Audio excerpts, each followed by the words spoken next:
Bom dia, irmãos. A graça e a paz do Senhor estejam com todos os irmãos.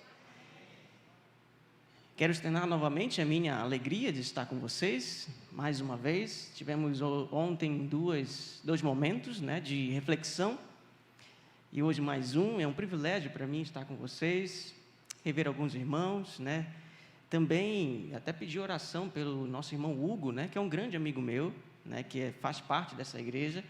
Ele está com suspeita aí de infecção urinária, então justificou a ausência dele para mim, que ele queria muito estar aqui, mas infelizmente não vai poder estar. E já fica um pedido de oração para o Ministério de Intercessão aí, pela vida do nosso irmão Hugo.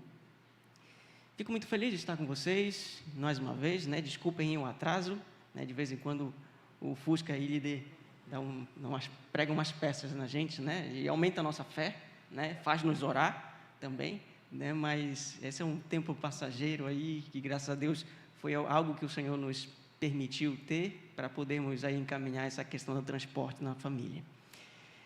Irmãos, eu queria começar ressaltando uma alegria que eu tenho de poder vir a essa igreja e ver esse ministério que os irmãos desenvolvem, com surdos e mudos.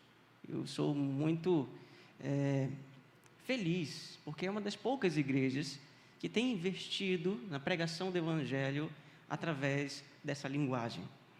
Isso já vem enchendo meu coração já há muito tempo. Tanto é que a minha filha, nós matriculamos a nossa filha numa escola de inclusão, uma escola inclusiva, melhor dizendo.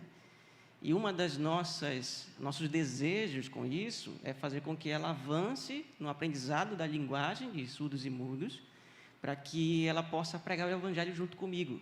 Nós já conversamos sobre isso, eu e ela se sentiu muito alegre.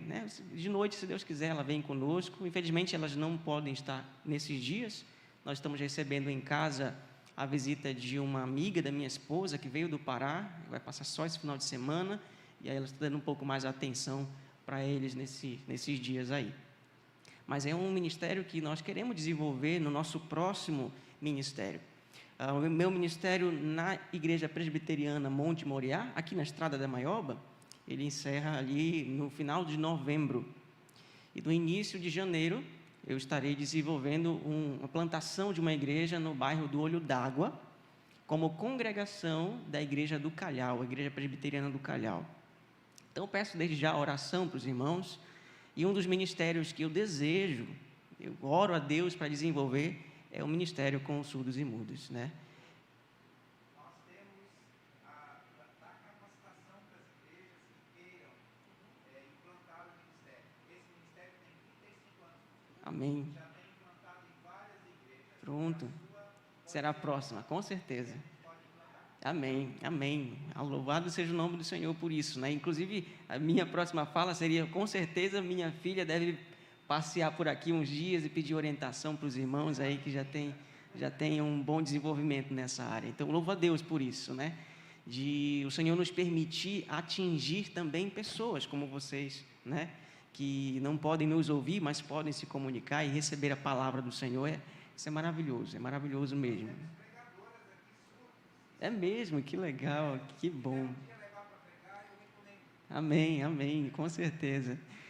Então, irmãos, eu louvando a Deus por esses motivos, hoje pela manhã eu queria continuar as nossas meditações no Evangelho de João, capítulo 17. E hoje nós vamos avançar um pouco mais e vamos estudar o verso 20 ao verso 23. João, capítulo 17, verso 20 ao 23.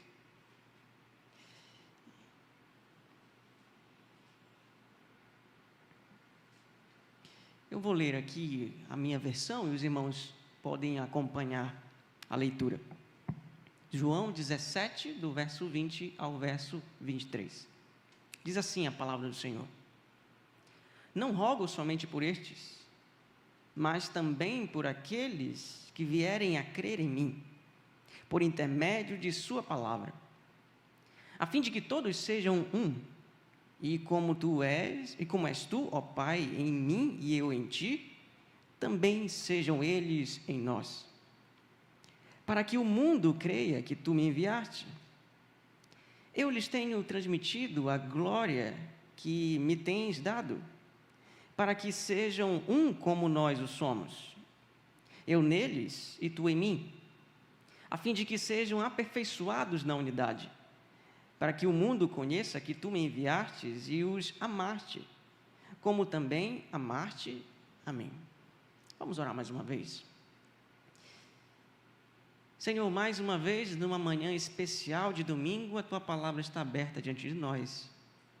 E nós almejamos a mesma coisa que temos almejado durante grande parte da nossa vida. Ouvir a Tua voz, ter nossa vida moldada pelo conteúdo da Tua palavra, ter ela aplicada em nossa vida através da ação poderosa do Teu Espírito Santo. Nessa manhã especial, Senhor, nós queremos pedir isso mais uma vez, que Teu Espírito Santo aplique em nossos corações a Tua santa palavra, e que ao sairmos hoje pela manhã já, saiamos ainda mais motivados a desenvolver o ministério da oração. Nos ajuda, Senhor, nessa caminhada, fala conosco, em nome de Jesus, amém.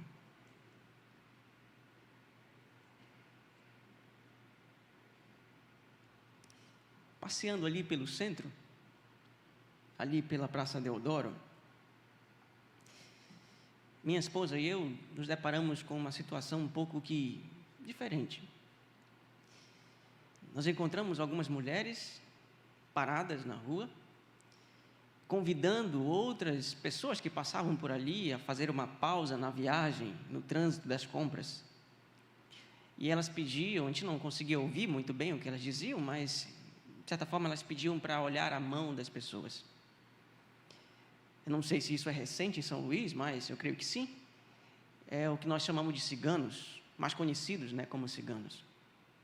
E eles são famosos por terem essa estratégia de olhar a mão das pessoas e nos traços que tem na mão, revelar o futuro da pessoa. De certa forma, algumas pessoas, nós percebemos, ficavam um pouco temerosas e não paravam, mas outras paravam. E paravam e conversavam bastante com elas. Por quê? Porque, de fato, o futuro é algo que é buscado por muitos de nós. O conhecimento sobre o nosso futuro, de certa forma, é uma incógnita e nós queremos, de alguma forma, revelar ou tomar conhecimento dele. Em contrapartida, também o futuro, ele revela um pouco da nossa limitação. No Evangelho de João, João mesmo registra em vários momentos que Jesus fala de algo que vai acontecer. Fala de coisas que acontecerão. Fala de pessoas. Revela coisas do futuro, de fato. E isso, então, espanta até mesmo os discípulos. Às vezes eles não compreendem também, mas é alguém que sabe falar do futuro. Quem não gostaria de ter uma revelação do seu futuro? O texto que nós temos diante de nós é o texto que traça pelo menos algumas coisas em relação ao futuro. Jesus está aqui, nesse trecho que nós lemos, orando pelos seus discípulos, mas não pelos discípulos naquele momento presente, mas sim pelos discípulos que ainda surgirão, ou como ele diz, que ainda crerão nele. E esse trecho, então, fala desse grupo de pessoas que ainda não existia naquele momento, mas que passaria a existir a partir do ministério missionário desses discípulos que nós vimos ontem à noite. A partir desse ministério em que esses discípulos foram enviados ao mundo para pregar o Evangelho, surgiriam novos discípulos que creriam em Jesus e assim a missão da igreja continuaria.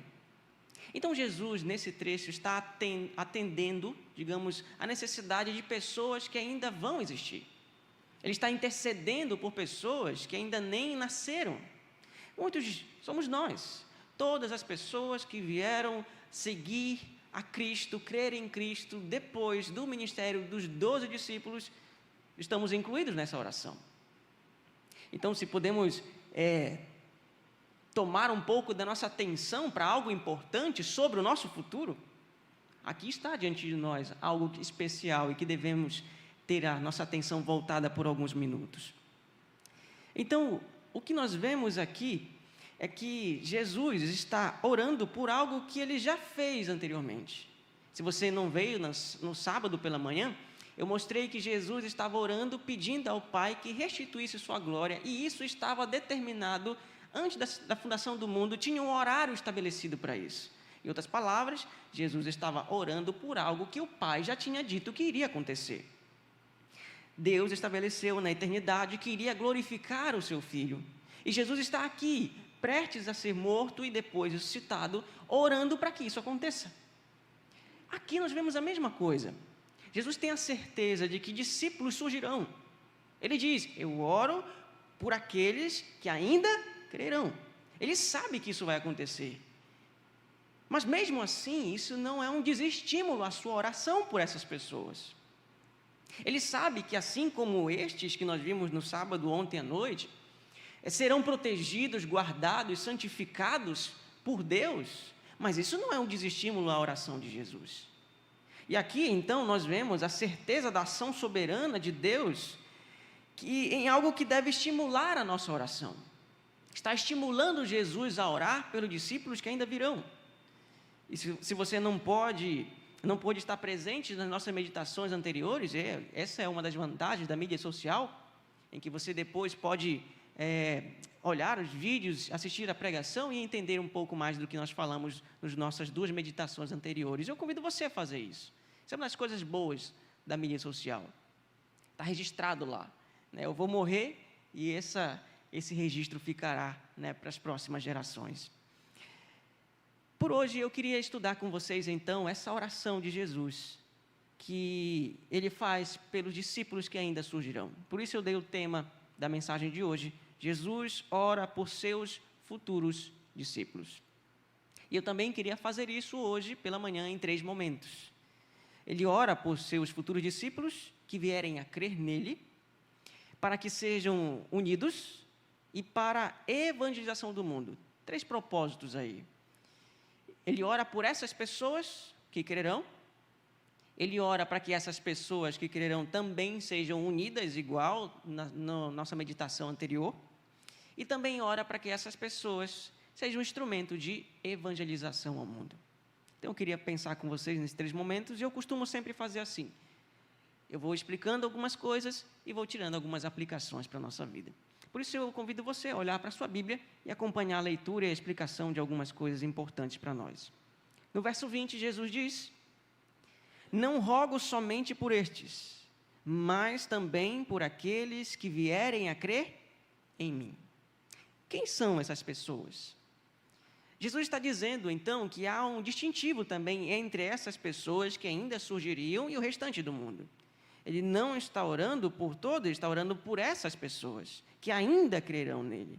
E o que significa crer em Jesus nesse contexto?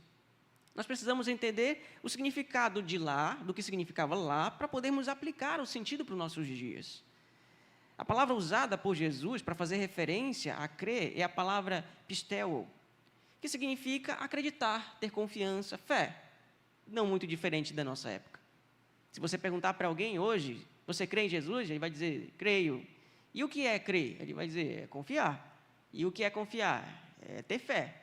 E o que é ter fé? É acreditar. E o que é acreditar? É crer. Parece que fica uma coisa meio redundante. Mas deixa eu tentar explicar para vocês o que essas pessoas entendiam com essa expressão crer. Essa expressão crer em alguém, ela era muito usada, principalmente, quando fazia referência na relação que tinha de uma pessoa com um mestre. Surgiam muitos mestres naquele contexto, e a partir do momento em que as pessoas ouviam determinado ensinamento de alguém, e que seguiam essas pessoas, elas estavam, digamos, como sendo fiéis a estas pessoas. Daí surge também a palavra fé.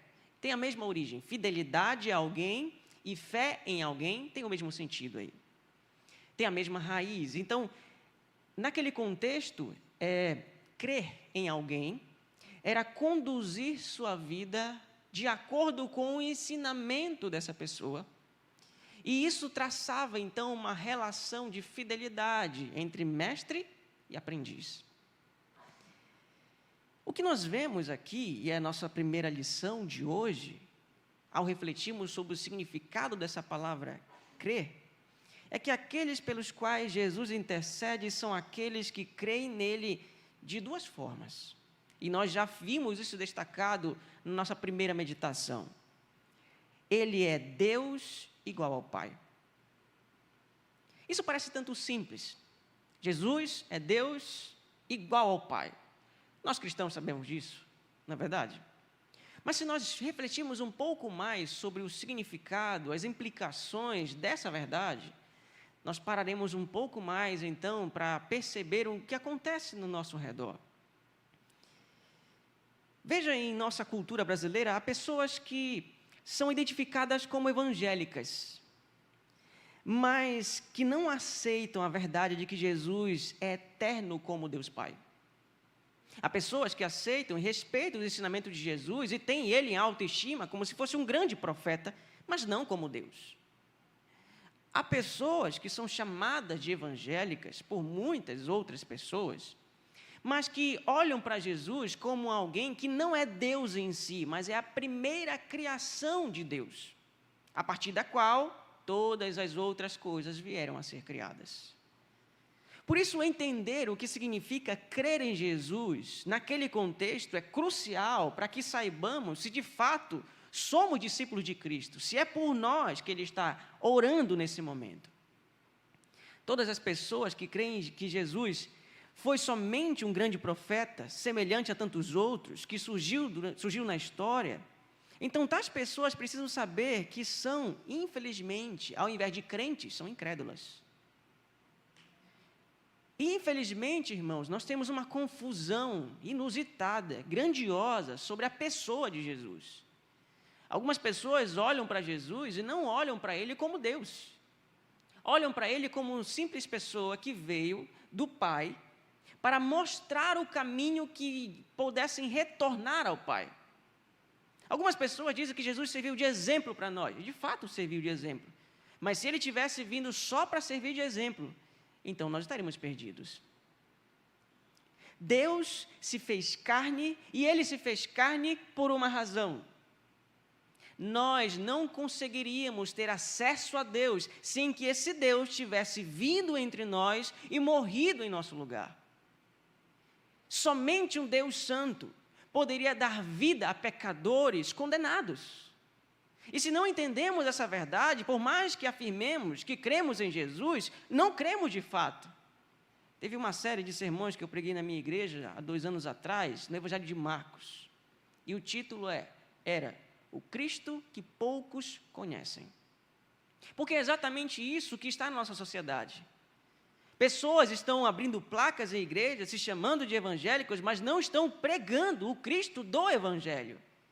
E pessoas estão migrando para essas igrejas, se tornando fiéis a essas igrejas, membros dessas igrejas, com esse mesmo tipo de pensamento e teologia. E, infelizmente, estão presas em casas, achando que estão servindo ao Senhor, quando de fato não estão. Porque discípulo de Cristo entende essa verdade principal e básica, na qual nenhum cristão se faz cristão. Se não entendermos que Jesus é Deus encarnado, então não cremos no Jesus da Escritura. Então, os futuros discípulos de Jesus, nos quais Jesus está orando por eles aqui, são discípulos que entendem, que creem que Ele é Deus.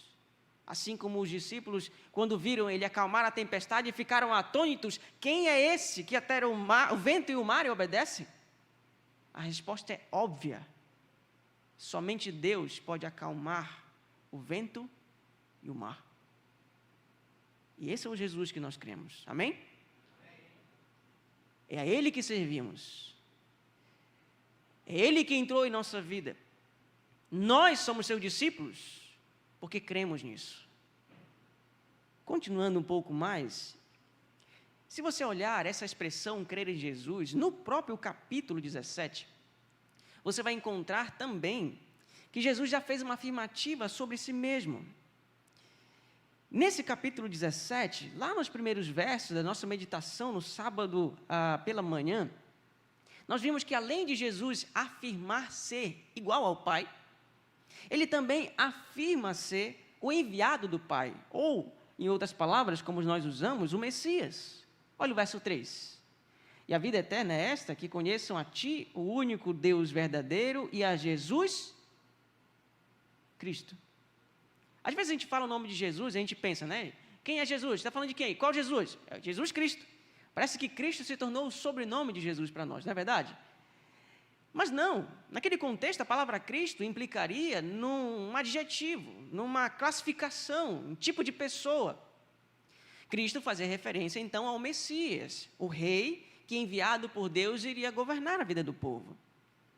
Então o que Jesus quer dizer sobre os seus discípulos, ou futuros discípulos, é que eles creem nele como Deus e creem nele também como homem, como Messias, como enviado de Deus, como rei. E isso nos leva então a mais uma lição. Aqueles pelos quais Jesus intercede são aqueles que creem nele como Messias. E isso também parece uma verdade simples, mas não é. Muitas pessoas acham que são salvas porque creem, mas a fé não pode se dissociar da obediência ao governo de Cristo sobre suas vidas. Quantas e quantas pessoas não vieram à frente de igrejas, levantaram suas mãos e oraram, há um apelo, há um convite do pastor, isso deve ser feito, mas quantas delas não vieram simplesmente naquele dia e nunca mais voltaram na igreja? Quantas e quantas pessoas vieram à igreja, ou até mesmo assistiram uma mensagem hoje pelo YouTube, como está acontecendo demais, e lá mesmo elas fizeram uma oração e está tudo feito, pronto, estou salvo.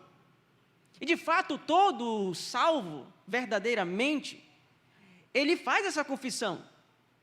Mas nem todas as pessoas que oraram simplesmente uma vez na vida estão salvas. Porque o que demonstra a fé dessas pessoas em Cristo não é simplesmente uma oração em determinado dia, mas a confissão permanente, constante, de obediência a esse mestre, a esse que ensina as verdades de Deus, e na qual nós seguimos, nós mudamos o curso da nossa vida. Em outras palavras, o que se tem feito na igreja brasileira é pregado Cristo como Salvador sem mostrar que Ele é Senhor.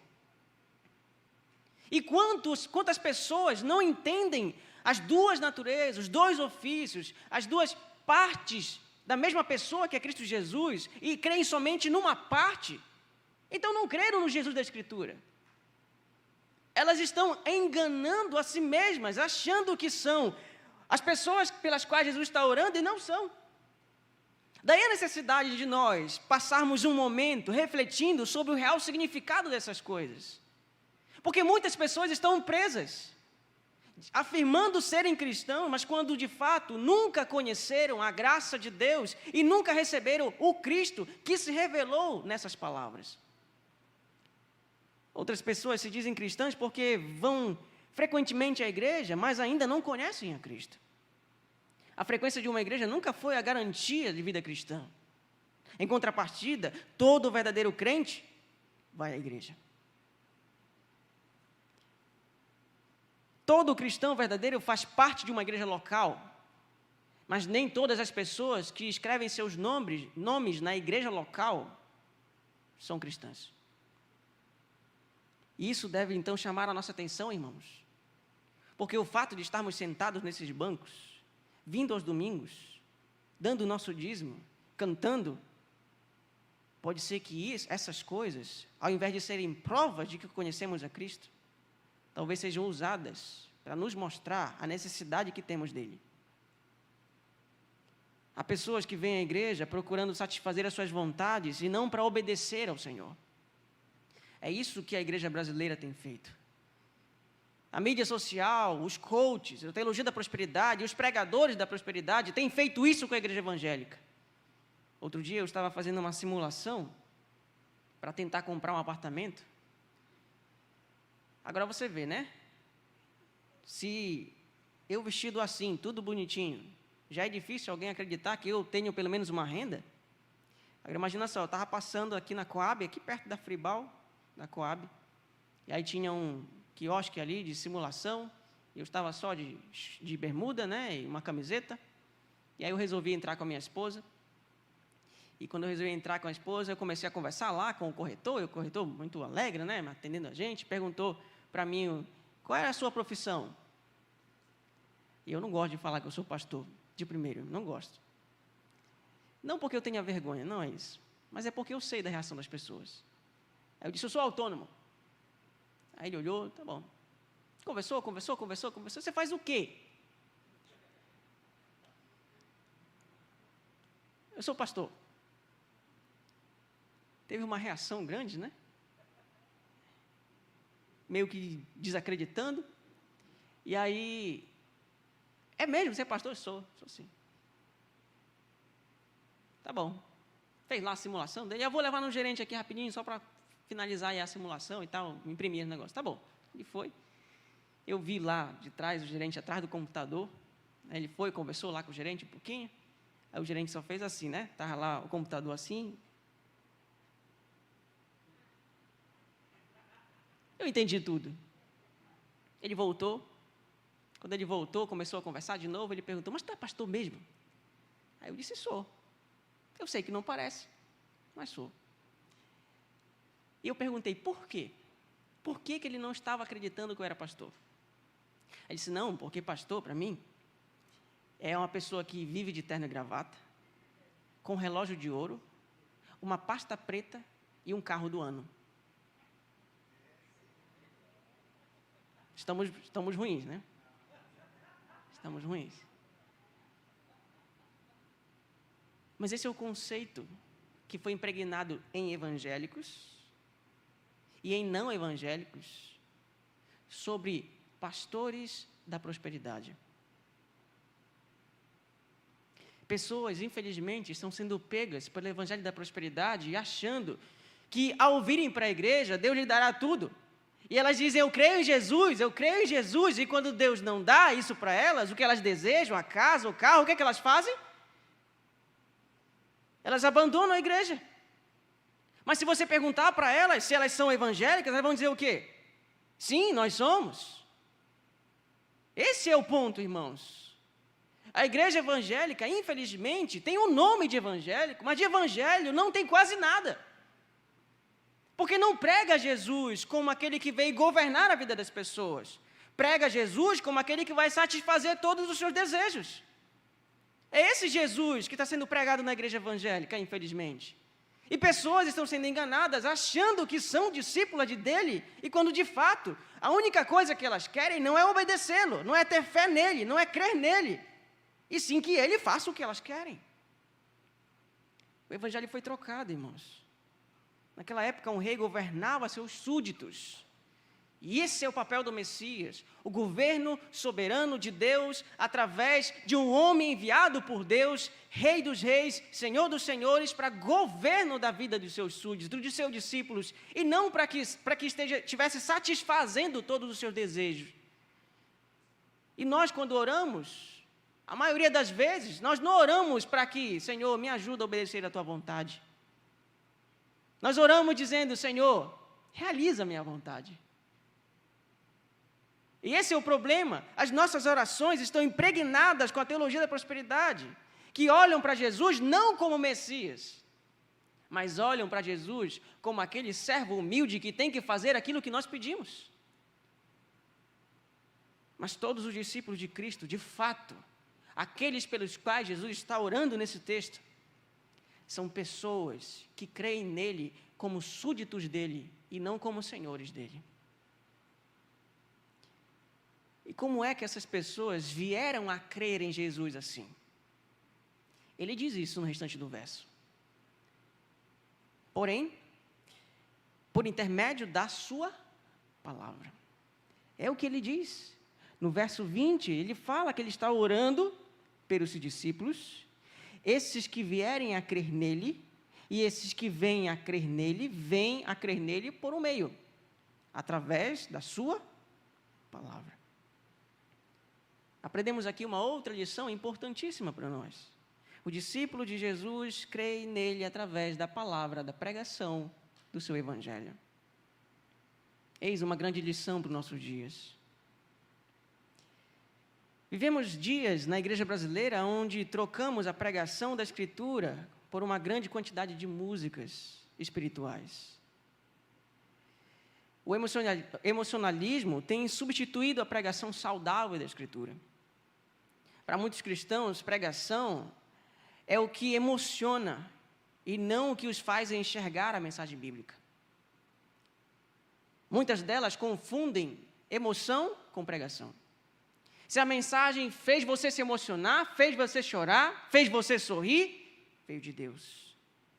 Mas se ela confrontou você e corrigiu você e mostrou aonde Deus quer que você mude, isso não veio de Deus.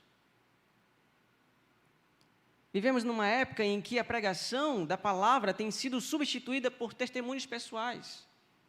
Ao invés de haver exposição, ao invés de haver esclarecimento, ensino, vem aqui, irmão, dá o seu testemunho, vem dizer o que ele fez na sua vida. Fale um pouco, como foi que houve a mudança na sua vida. E aí pessoas começam a testemunhar e dizer, a minha vida era uma, agora é outra. A minha vida era assim, assim, assim, agora é de outro jeito. O testemunho pessoal tem o seu lugar, irmãos, na nossa vida cristã e no ministério eclesiástico. Tem o seu lugar, mas não é o lugar da pregação. Olhe para as páginas da Escritura e você vai encontrar isso. Quando Pedro e os discípulos, os apóstolos, iriam evangelizar, eles contavam assim, olha, Pedro, eu era assim, como pescador antes, mas agora eu sou de outro jeito. Não, eles olhavam para a Escritura, liam a Escritura, citavam a Escritura, explicavam a Escritura e aplicavam a Escritura. Essa é a forma de evangelismo. Por isso também deve permear um pouco da nossa vida evangelística também.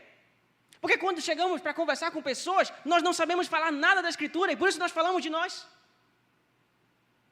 Mesmo crente de fato que somos, mas infelizmente não temos o que falar porque não recebemos o conteúdo da Escritura.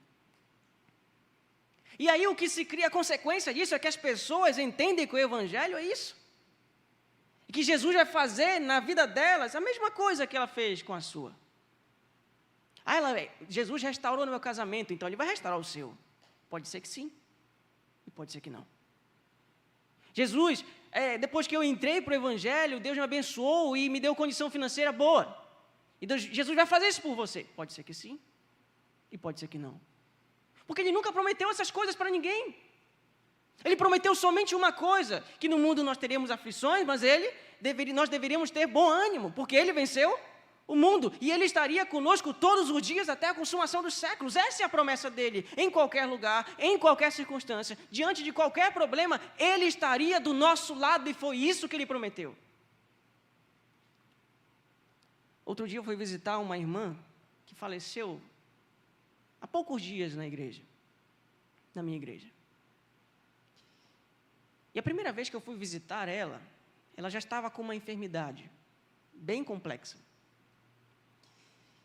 E aí eu cheguei na casa dela, ela ainda não fazia parte da nossa igreja nessa época, e aí eu fui visitá-la e ela estava muito animada, porque alguém tinha chegado na casa dela e tinha dito para ela que ela seria curada daquela enfermidade. E ela estava muito feliz porque o evangélico, uma pessoa cristã, chegou lá e profetizou na vida dela. Deus me disse que você será curada. E ela chegou para mim, então contou essa história toda eufórica e disse, é assim, né, pastor? Essa foi uma das perguntas mais difíceis de responder. Eu disse, irmã, eu não posso dizer isso para você. Eu posso dizer que Jesus tem poder para lhe curar. Mas eu não posso dizer, nem lhe prometer que Ele vai lhe curar. Mas uma coisa eu posso dizer. Quer a senhora seja curada ou não, Ele estará lá. Mesmo que você morra, ainda assim, se você recebeu Ele, um dia você viverá. Isso eu posso prometer, porque isso está na Escritura. E eu comecei a falar para ela da influência que a teologia da prosperidade, de que você crê em Jesus, Ele fará tudo, você não se adoecerá mais, seu casamento não terá problemas, seus filhos não serão mais desobedientes. Eu comecei a mostrar todas essas questões para ela e mostrei que, de fato, o que importa na vida cristã é termos a certeza de que Cristo está conosco em todos os locais, em todas as circunstâncias, em qualquer momento. ela fez 2 cirurgias e faleceu. E eu não tenho dúvidas de onde ela está agora. Porque o que o Senhor nos chama a falarmos às pessoas não é o que elas querem ouvir. Não é o que elas esperam ouvir. O que Jesus nos chama a falarmos às pessoas é o que Ele disse, somente. E quando falamos às pessoas o que Ele disse, nós temos a certeza que estamos sendo instrumentos de Deus para que mais discípulos surjam, para que Deus continue fazendo a sua grandiosa obra, para que Ele continue chamando pessoas, trazendo elas das trevas para a luz.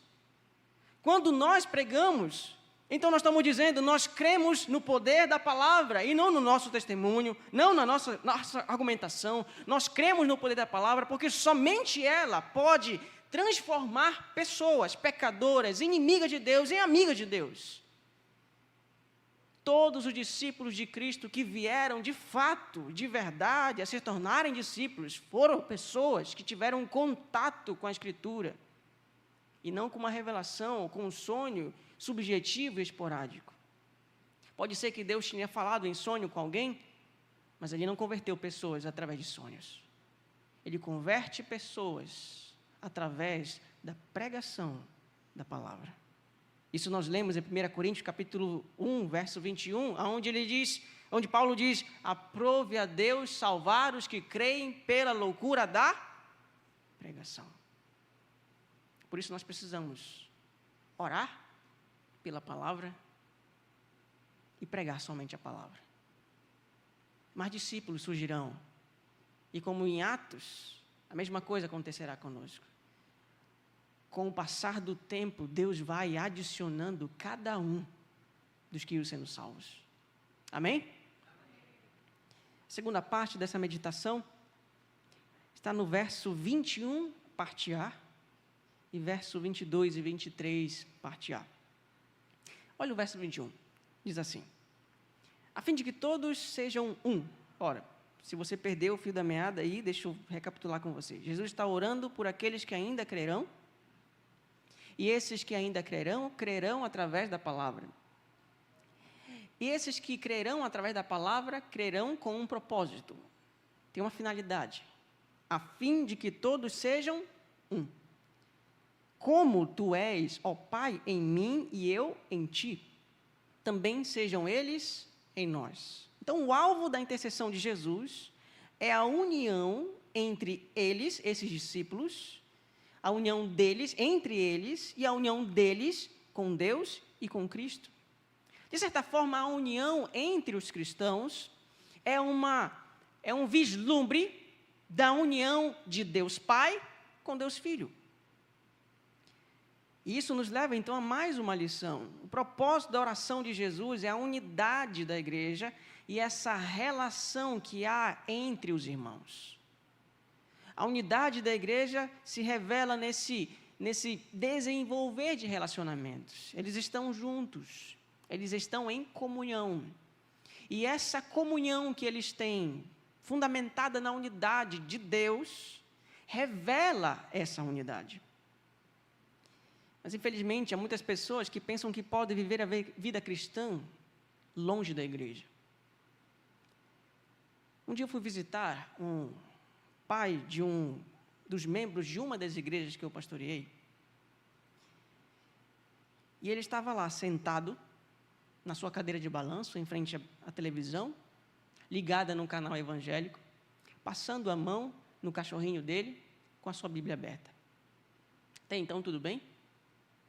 Nada melhor do que uma pessoa ouvindo a pregação, apesar de que o canal não era muito bom, mas ouvindo a pregação da palavra e meditando na palavra.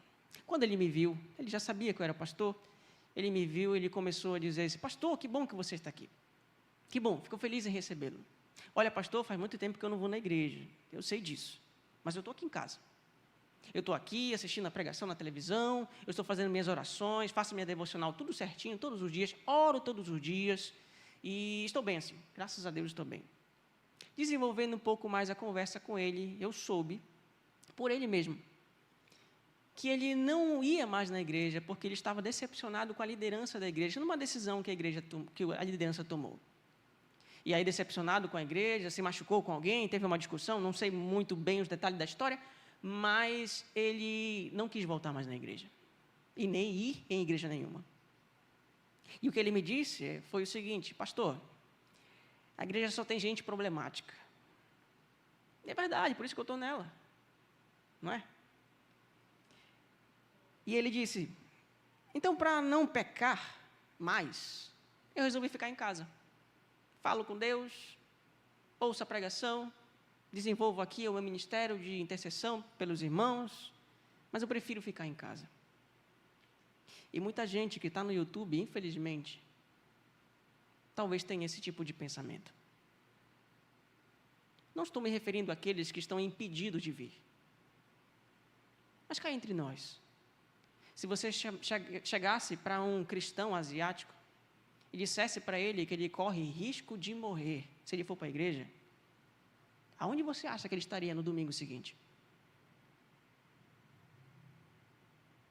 Onde você acha que os cristãos na Ásia, na África, no Egito, estão nos dias de reunião da igreja? Com medo de morrerem? Com medo de passarem, receberem esse vírus ou transmitirem para alguém? Diga para eles que a igreja fica a 7 quilômetros e que ele tem que ir a pé e ele irá. Quantos e quantas pessoas e quantos testemunhos de cristãos nós não encontramos desses irmãos que estão sendo perseguidos, que têm dificuldade de reunir e ainda assim se reúnem? Não há dificuldade para nós, há desculpas. Só há desculpas. E, infelizmente, a pandemia veio agravar ainda mais essa exclusão, esse afastamento dos cristãos com a igreja. Quantas pessoas não estão em casa, não por uma necessidade, e sim por uma opção?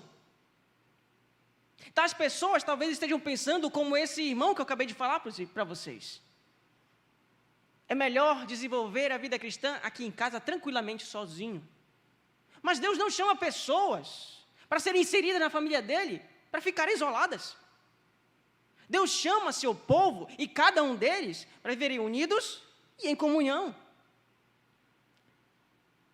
Qual o problema de ficarmos permanentemente acompanhando os cultos somente pelas mídias sociais? É que na mídia social ninguém se desentende, ninguém perdoa, ninguém sabe da vida do outro. Na mídia social ninguém se envolve um com o outro. Todo relacionamento na mídia social é superficial. E se há pessoas que dizem assim: não, eu não participo da igreja, mas eu sou crente, estão se enganando, porque Cristo salva pessoas para viverem unidas e em comunhão. Como pode o Senhor dos Exércitos alistar um soldado para guerrear uma guerra sozinho? Somente um homem fez isso. O nome dele era Jesus Cristo. E todos os outros vêm agora em grupos, em pelotões, tendo essa interdependência entre si, essa interação entre si, manchada assim pelo pecado. Nós nos aborrecemos com pessoas, nós discordamos de pessoas, nós nos magoamos com os nossos irmãos. Sim, isso acontece, infelizmente, nós somos pecadores, mas isso não é impedimento algum para nos reunirmos, nos perdoarmos e continuarmos avançando como uma igreja unida. Cristo separou um exército composto por soldados de todas as partes da terra, todas as épocas da história, todas as nacionalidades, para viverem unidas, juntas. Se você não está junto desse exército, talvez você nunca tenha sido alistado por esse general. E esse é o ponto, principalmente para o pessoal que está refletindo conosco no YouTube. Se é por necessidade, ainda assim eu digo, reflita, se realmente é necessidade. E se é por opção, é ainda pior. Deus chama vocês para estarem aqui, porque essa é a reunião dos santos. Nós separamos esse dia para ser um vislumbre daquilo que será no céu. Nós nos reunimos de todas as culturas diferentes, de todas as partes diferentes, com famílias diferentes, princípios diferentes, com nossas diferenças de aparência, nossas diferenças em nossos conceitos, mas nos reunimos porque sabemos que há algo que nos une, que é maior do que as nossas diferenças. é o poder da graça de Cristo Jesus que nos faz vir aqui, como povo de Deus, nos reunir num local como esse, seja em qualquer outro local, para podermos dizer ao Senhor que Ele é Rei dos Reis, Senhor dos Senhores, governa a nossa vida e que nada vai nos afastar dEle e dos nossos irmãos. Que o Senhor nos ajude a podermos ajudar os irmãos que não estão vindo para a igreja. E como nós podemos fazer isso? Primeira coisa, irmãos, feche os olhos e ore. No verso 22,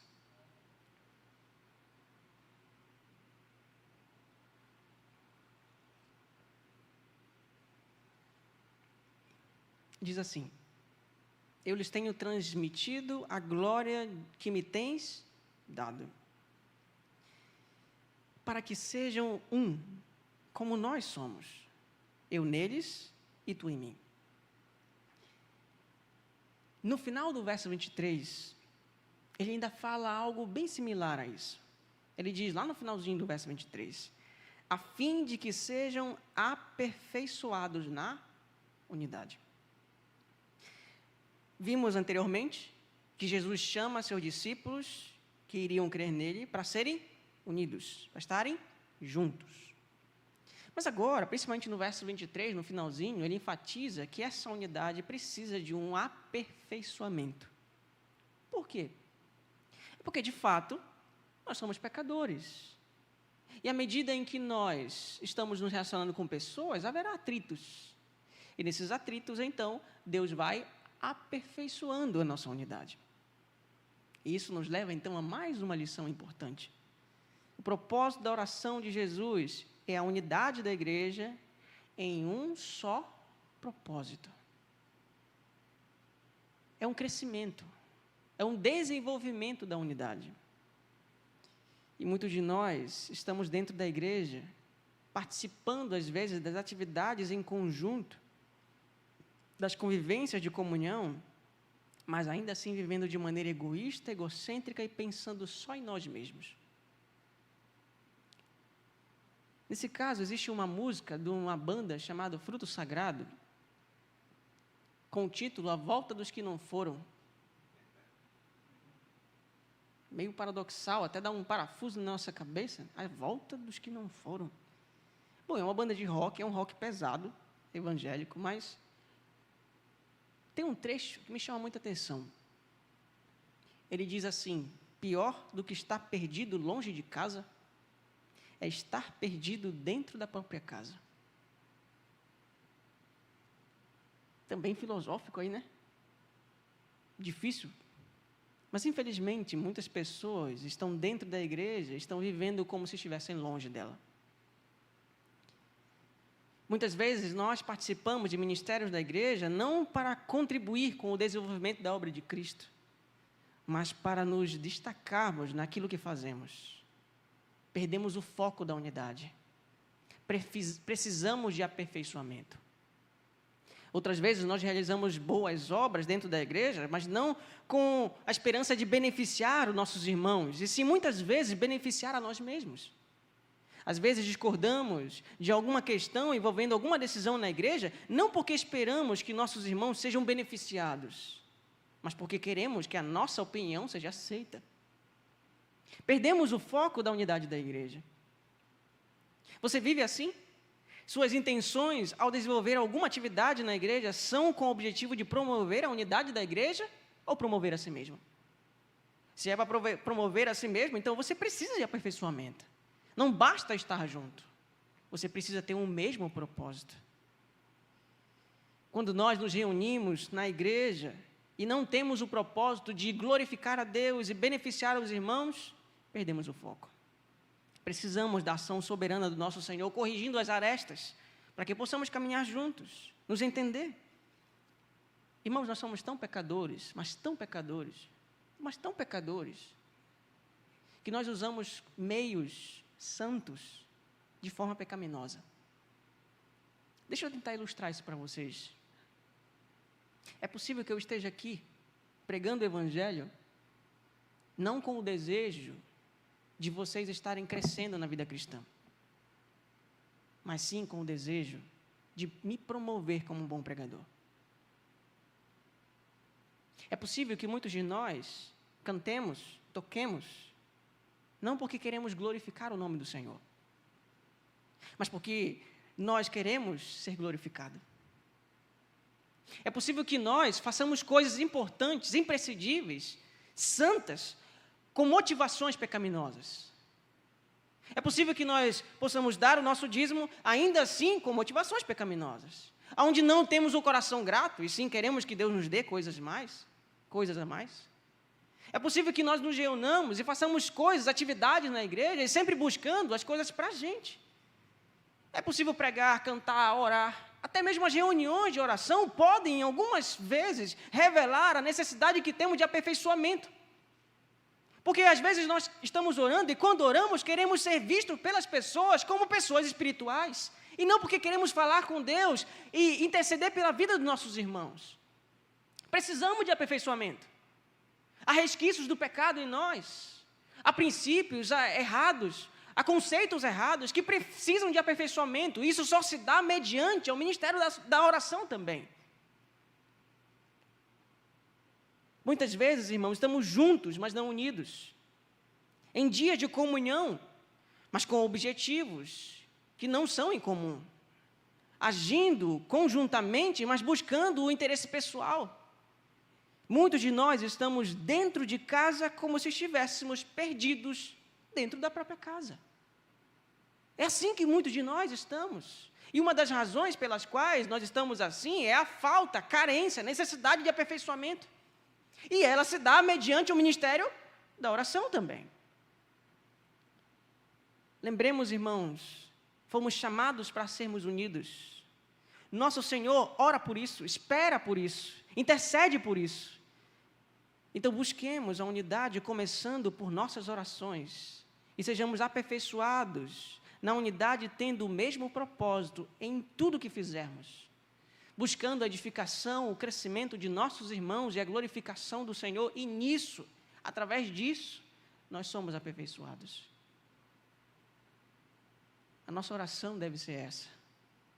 Corrige, Senhor, o que há de errado em mim. Aperfeiçoa-me para que eu possa caminhar junto com a tua igreja. Diga para o Senhor a necessidade que você tem de correção, de transformação em sua vida, para que você possa estar unido quando estiver junto. Amém? A última parte dessa mensagem, irmãos, está no verso 20 ao verso 23.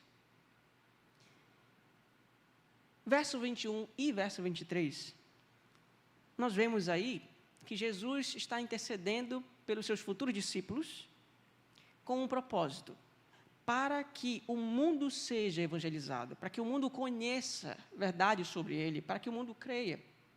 E, logicamente, se você veio nas nossas meditações anteriores, você sabe que quando Jesus está falando para que o mundo creia, ele não está dizendo que todas as pessoas do mundo crerão.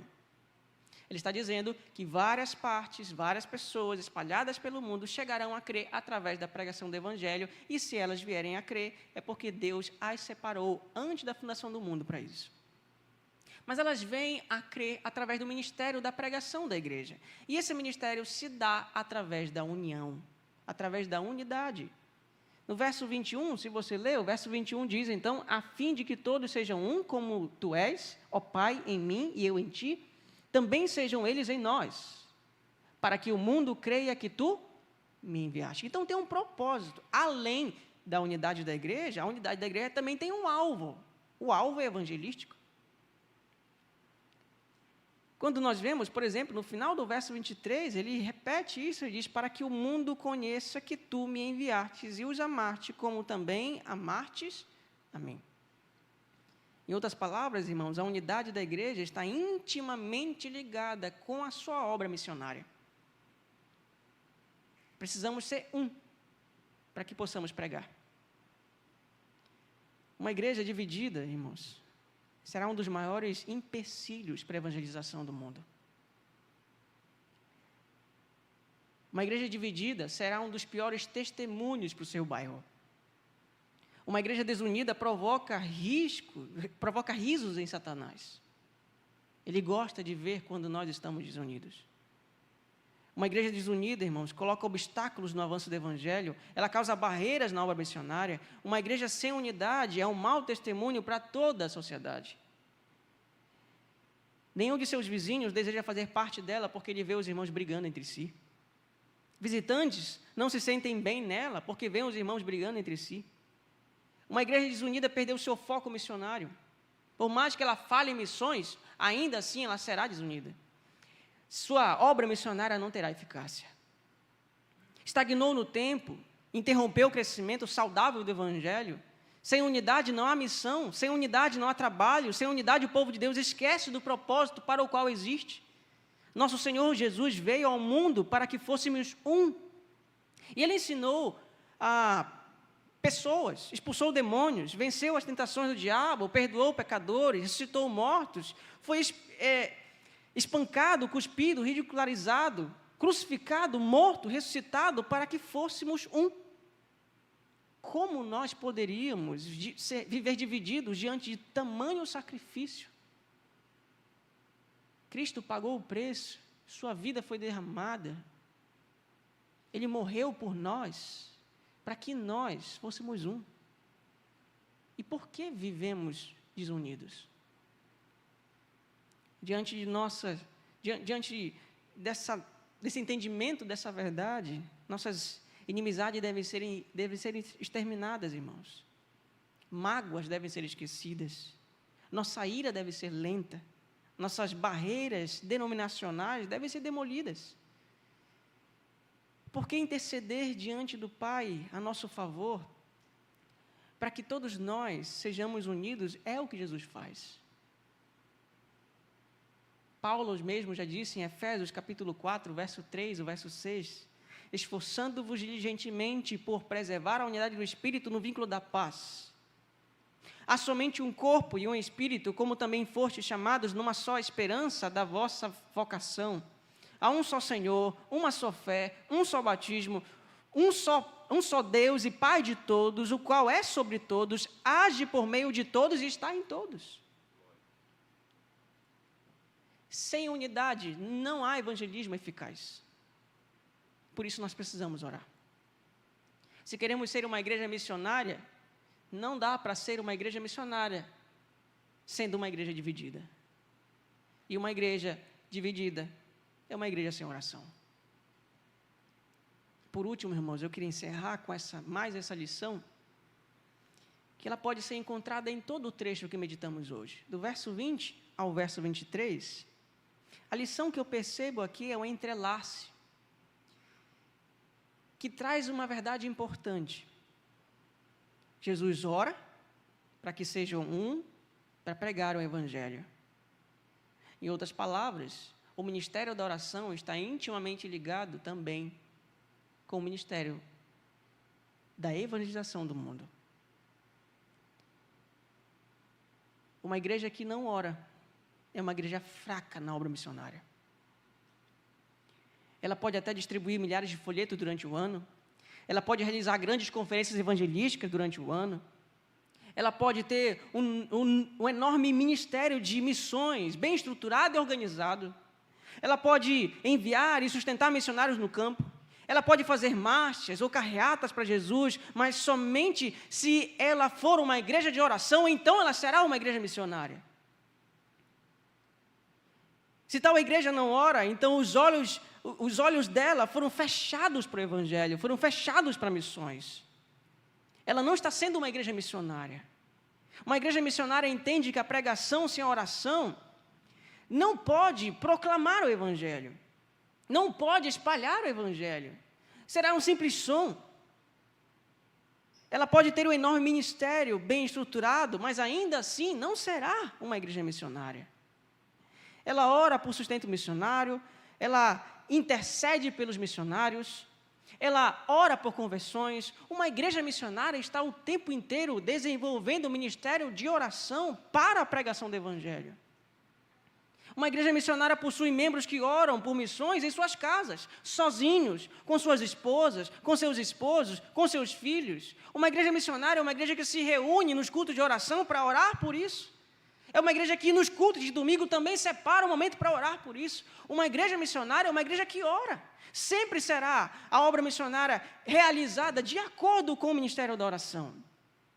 Oram por missões enquanto o ministério de louvor está cantando. Oram por missões quando o pastor está pregando no púlpito. Oram por missões quando todas as outras pessoas estão realizando qualquer outro ministério na igreja. Uma igreja que ora é uma igreja que evangeliza. Deus abre a porta à palavra do Evangelho à medida em que a sua igreja ora. Nós vimos isso ontem. O apóstolo Paulo pedindo que a igreja estivesse orando por ele, para que ele pudesse ter sabedoria na pregação do Evangelho. Em Tessalonicenses, ele pede oração para que o Senhor abra a porta para que a igreja, ou para que ele tenha oportunidades para pregar o Evangelho. Por isso, nós não podemos dissociar obra missionária do ministério da oração. Se você quiser saber se uma igreja é missionária, não avalie as suas programações. Não veja a quantidade de atividades que ela faz nesse sentido. Vá no culto de oração e você verá se ela será missionária ou não. Porque é possível, irmãos, realizarmos obra missionária e ainda assim não termos um coração missionário. É possível estarmos distribuindo comidas para as pessoas que moram na rua, entregando folheto, e ainda assim não amando essas pessoas. É possível que estejamos envolvidos com algum grupo pequeno, com a finalidade de que o Evangelho seja espalhado, mas com o coração que não ama fazer missões. É possível que estejamos no piloto automático, fazendo coisas, e não orando por essas coisas. Podemos estar fazendo o que é correto, mas com motivações erradas. E para que isso seja corrigido, nós precisamos do ministério da oração. Você entende por que é tão importante você vir aqui, junto com os irmãos, e orar? Você entende por que é tão importante você acordar mais cedo para ir para o trabalho, para ter um tempo de oração? Você entende por que é tão importante orar antes das refeições, orar depois das refeições? Você entende por que é tão importante você pegar o seu celular, desligá-lo durante um tempo, para ligar-se com o Senhor? Você entende por que é tão importante que as mídias sociais tenham o seu lugar e a oração também tenha o seu? Você entende que é tão importante você desligar a TV naquela sequência de maratona de séries que você assiste constantemente, para tirar um tempo para orar? Se você entendeu isso, então eu estou feliz na minha missão. Quando terminarmos essa conferência, minha maior alegria será ver essa igreja antes dessas meditações e depois. Minha maior alegria será ver que os irmãos que antes oravam 4, 5, 6 pessoas, agora oram com 15, 20, 30, 40 pessoas. Mas isso não depende da minha pregação. Isso depende da sua capacidade como cristão, de articular a sua vida, de modificar os seus horários, para orar junto com a igreja. Você pode fazê-lo. Você deve fazê-lo. E você precisa fazê-lo. E vamos orar. Senhor, graças eu te dou pela tua palavra. Obrigado porque o Senhor intercede por nós. Obrigado porque sem a tua oração, nós não conseguiríamos avançar, não conseguiríamos caminhar, não conseguiríamos andar juntos. Sem o ministério da tua oração por nós, estaríamos fadados ao fracasso. Obrigado porque o Senhor intercede por nós, reparando nossas faltas, nossas falhas, através do ministério da tua palavra. Te louvamos, Senhor, pedindo essas coisas que meditamos agora, pedindo que o Senhor continue chamando mais pessoas através da pregação, para que sejam unidas, para que todos nós sejamos juntos, a fim de que o Teu nome seja cada vez mais exaltado aonde quer que estejamos, para que Teu Evangelho seja espalhado aonde quer que nossos pés possam pisar. Pedimos Tua soberana graça, misericórdia e bondade.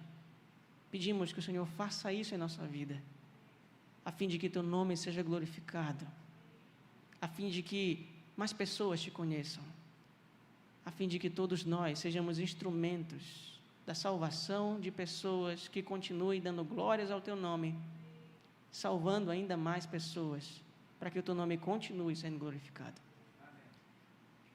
Pedimos essas coisas, Senhor, hoje pela manhã, e crendo que só o Senhor pode fazer isso, eu Te agradeço, em nome de Jesus. Amém.